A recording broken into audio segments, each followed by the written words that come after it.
Jeremiah 9 verse 17 usho kanje uJehova Sebawuthi uthi, "Qaphelani nibize abesifazane besilili ukuba bafike, nithumele besifazane abahlakaniphileyo ukuba bafike basheshe basikhihlele isilili."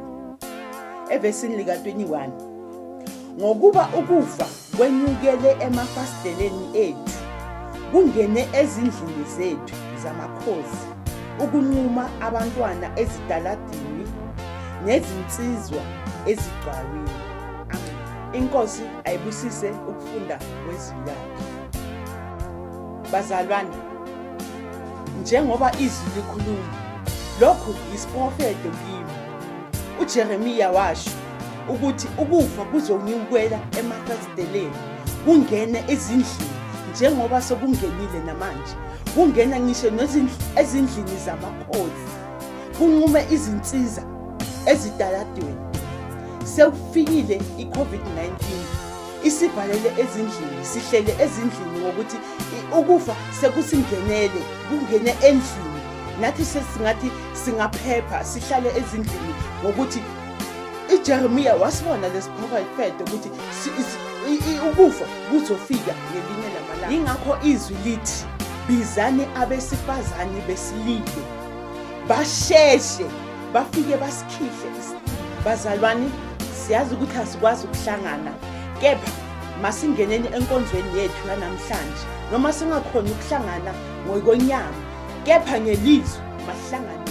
Isihloko sanamhlanje bomama bami engiphathele sona, uNkulunkulu nowesifazane. uNkulunkulu nowesifazane. Kungani uNkulunkulu adale umuntu wesifazane? Ekuqaleni siyezwa incwadi lapha kuGenesis ithi, wadala izulu nomhlaba nakho konke kungaphakathi, nendoda nomuntu wadalwa khona lapho. Sekaphumula uNkulunkulu ngelanga lobu-6, uyabheka ukuthi ubheka i-creation yakhe ukuthi yini lokho kushodayo. Makabuka isitha, uyabona ukuthi ikhona into engaphelelanga kahle. Yazi nawe mama, mawusekhaya maybe upenda, mawuceda ukupenda uyabuka endlini ukuthi ngabe ngenze kahle, makushoda ukuthi amathashapu uyabuka uNkulunkulu. Makaceda uyabona ukuthi kunento eshodayo, uyehlisela umuntu lo amdalile, uyemehlisela ubuthongo obunzima, ubuthongo obude. Umuntu makaceda ukulala, uNkulunkulu uyasuka ukhipha ubambo kulo muntu lo amdalile.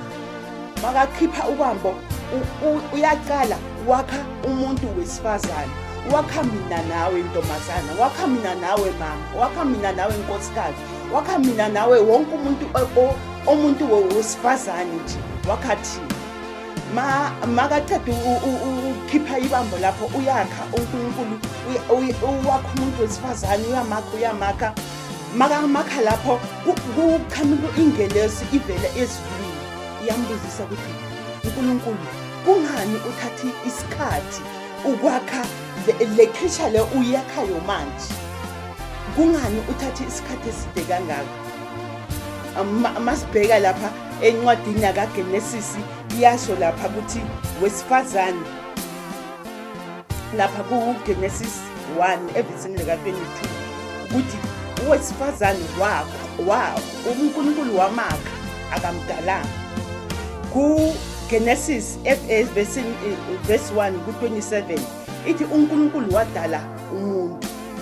So makamakha loyo muntu, makambuzisa ukuthi kungani uthatha isikhathi so, athi lo umama wesizwe, lo umama ozoletha impilo kukho konke kuzabe kuphila emhlabeni, lo umama okumele ahlonishwe, inhliziyo yakhe ibe yinde. Kumele ngithathe isikhathi sami mangakha lo wesifazane. Ake sibheke iphuzu lesibili. Izinyembezi zakhe zikhombisa ifeeling, zikhombisa igrief, zikhombisa uthando, zikhombisa ukusafara kwakhe ngaphakathi, zikhombisa ubuloneliness. Konke lokho ukuthi ufila kanjani, ubona ngezinyembezi zakhe noma angakhulumi next, ubona ngezinyembezi ukuthi lo muntu ubuhlungu ngaphakathi, ubona ngezinyembezi zehla ukuthi ulonely phakathi, ubona ngezinyembezi zehla ukuthi unothando olunengi ngaphakathi. Konke lokho noma akhala akugrieve awuzubuhlungu obukhulu, umbona ngezinyembezi zehla. Wesithathu, she cries when she's happy. Kuthi noma makajabulile uyakhala.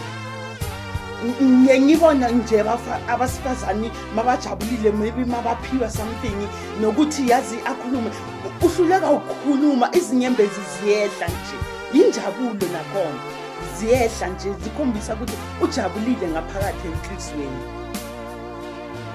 She smile when she feel like screaming.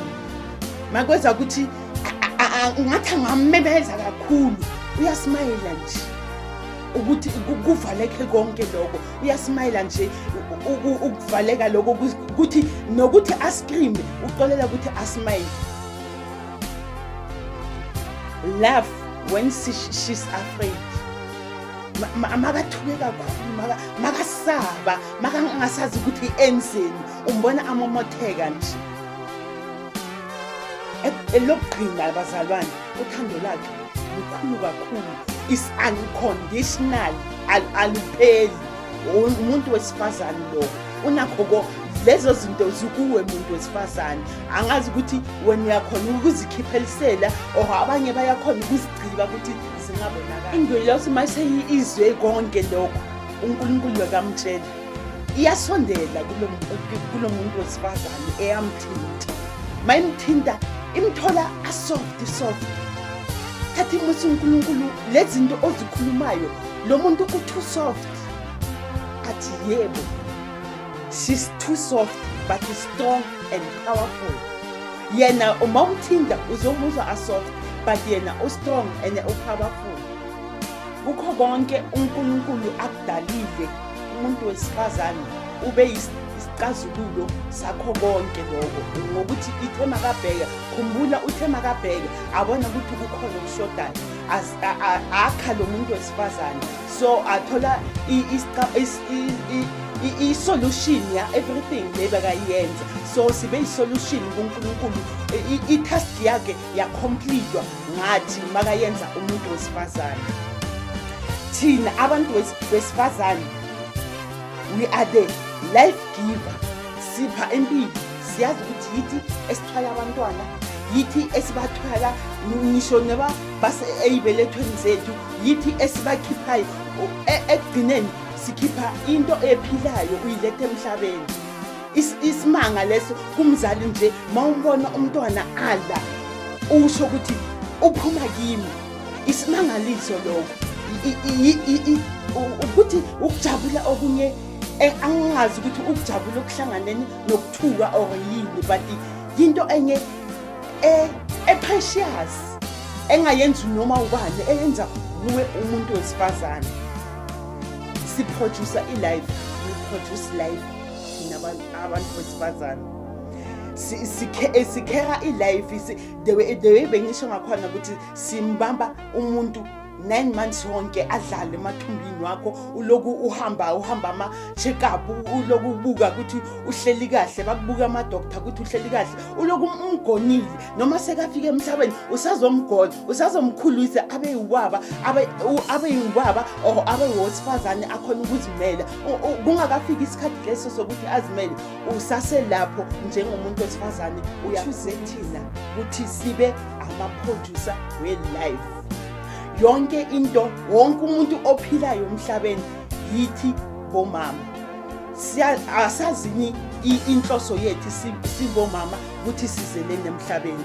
Singathi sesifikile emhlabeni sisuke kule inhloso besifuna uNkulunkulu. Asihambeni njengoba uNkulunkulu afuna sihambe ngakhona. Siyazi ukuthi indoda yafika kuqala, siphuma endodeni, sibahlonipheni amadoda. Siyazi indawo yethu ngazo zonke inkathi, singabi ngaphezulu kwendoda, size emva kwendoda.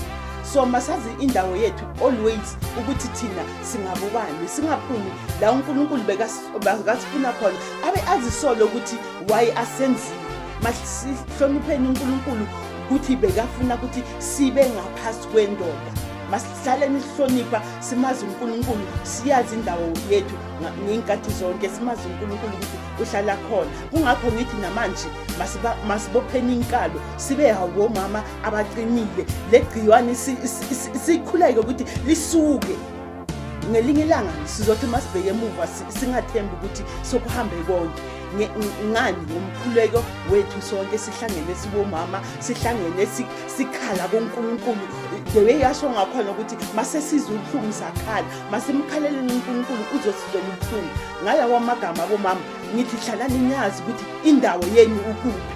Kepha abathi ngokuthi wena uprecious ungamazi kwaba ukuthi ungubani. Hlonipha, yazi indawo yakho ikuphi. uNkulunkulu azosipha amandla sihlale noJesu. Inkosi sibusise, sengathi singayazi indawo yethu, sihlale kuNkulunkulu. Nawe mzalwane sengathi ungaba namandla nawe ukhona ukusilethela ihloko ukuthi mama Mthembu sengathi singakhuluma ngalokho. Ihloko siningi siyazi ukuthi abomama abaningi bayahlushwa emakhaya, abomama abaningi bayakhala, abomama abaningi abanye bajabulile, bayafuna ukwazi ukuthi bajabulisa yini emshadweni. So siyafisa ukuthi bonke emakhaya, so ngathi nawe ungasho ukuthi bengifisa ukuthi sengathi singakhuluma ngalesihloko, sikhona nawe kusho ukuthi umama wami bani athi sikhulume ngalesihloko. Maybe ungasenda ivoice note wakho ukuthi nawe ukhulume ukuthi mina ngazi lokho nalokho ngoNkulunkulu. Okukhulu ukuthi siyazi uNkulunkulu ukuthi usibhekile ngazo zonke insuku, singasuki endaweni yethu, sihlale noJesu ngazo zonke inkathi. Ngibusisekile emakhaya, ngiyanithanda nonke, hlalani noJesu. Amen.